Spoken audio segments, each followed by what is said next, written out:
Now this fly is a parachute black gnat, and I'm going to tie it in a size 18, which is probably the most useful size. It's a size 18 hook, and the tying silk I'm going to use is uni thread, and it's in black and size 8/0.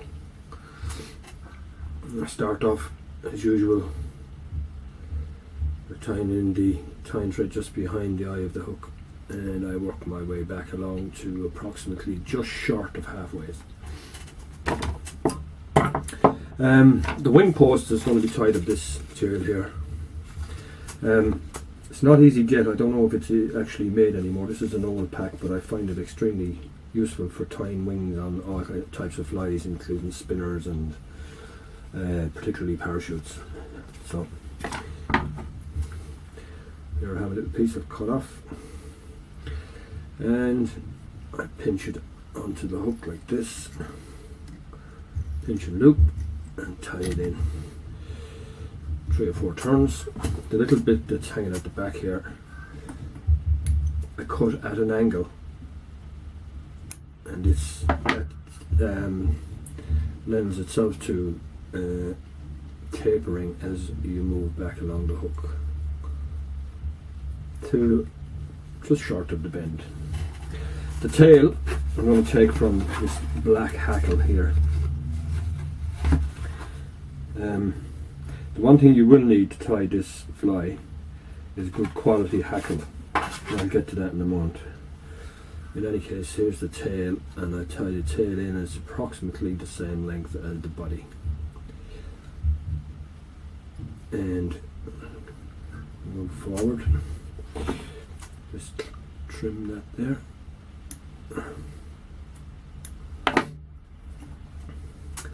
And the thread makes the body, so that's the body already, nothing else needed, just the thread itself. Then I tie just in front of the wing post here, and I try and create a little thorax just in front of the wing here with the tie-in thread. Just bulk it up a little. Okay, as I mentioned earlier, I'm going to need good quality hackle to tie this fly, so in this case I have this one here. Not cheap, but the good quality hackle makes for a good quality fly.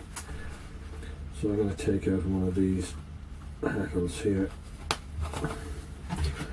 You'll notice that they're long and slim, as opposed to when you buy the cheaper ones, they're wide and they're not really suitable for small flies. So I strip the hackle down so I expose the center of it there. Snip that off there. Now just in front of the wing, I tie in the hackle. Good few turns to make sure it doesn't slip and escape. And then I hold both the hackle and the wing post vertically like this, and I wrap my tie-in silk. This is a little tricky. You can use a parachute tool to hold the hackle and the wing post in position while you do this, but I do it like this. It works fine for me. So now I've created a little space to tie in the hackle, this little part here. So I grab it with the hackle pliers and I bring it around the post anti-clockwise. Each turn is under the next. In other words, each successive turn goes under the preceding one. I'm working my way down towards the shank of the hook.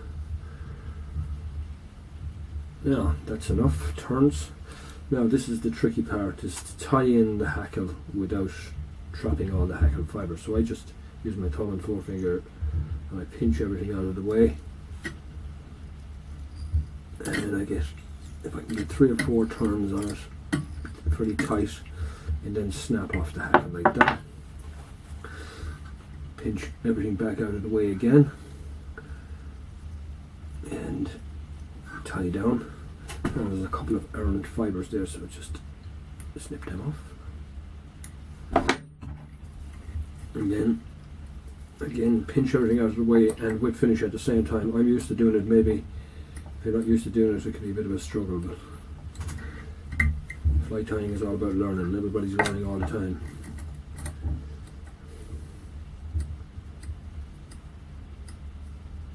There we are.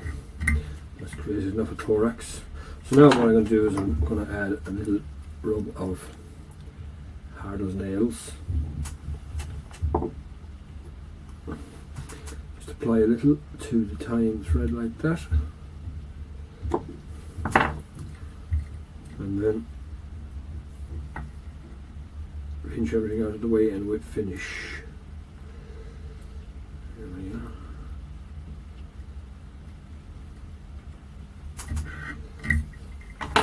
And that will harden and hold the whole thing together. Makes for a more durable fly. And